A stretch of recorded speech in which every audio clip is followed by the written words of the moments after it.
ئەوان چێکەوە ئەوانەی تەکفیر خەڵک دەکەن شەڕی بە وەکالەت لەگەر موسڵمانە دەکەن مەبەستمان ئەوەیە جاران ئەگەر زەمی مسلمانەکان و زەمی قیادەی مسلمانان و زەمی عولەمای مسلمانان کرابە چێ زەمی مسلمانانی دەکرد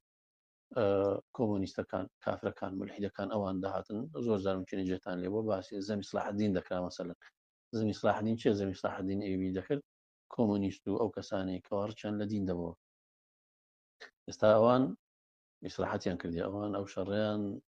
پێ ناوێت لەبەرەوەی ئەمە بە خۆمان ئێستا لەناوە خۆمان لەناو مسلمانان کەسی وها پەیدا بووە ئەو شەڕەی لە زیاتیوان ئەو دەیکە ئەو صلاح الدین و غیر صلاح الدینش مبتدع و تەکفیر جاران چێ زەمی ئیمامی شافعی و ئیمامی بوخاری و ئیمامی سیبەوەی و ئەو عولەما گەورانی دەکرد ئەهلی ئیلحاد و زندیقەکان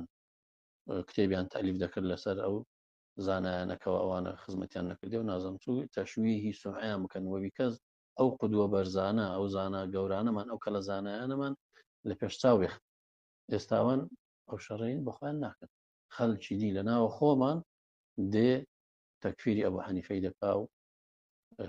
زەمی ئیمامی شافعی دەکا و زەمی عولەما گەورەکانمان دەکا کەواتە ئەوانەی کەوا لە ناوە خۆمان مسلمانن دەرێن ئەبوو حەنیفە هەر مسلمان نەبووە یان ئیمامی شافعی دەرێن هەر هیچ ڕۆژێک مسلمان نەبووە ئەوە شەڕی مسلمانان دەکەن لە جیاتی کافران لە جیاتی رووسیا و ئەمریکای ئەوان دێن شەڕ لەگەڵ مسلمانان دەکەن ئەوان بووینەوە چیلیوان و مسلمانان تەکفیر دەکەن و شکۆ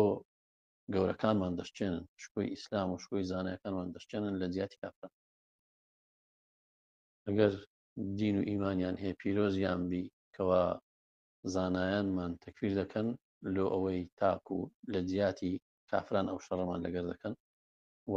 لۆ ئەوەی کافرەکان پێ دڵخۆش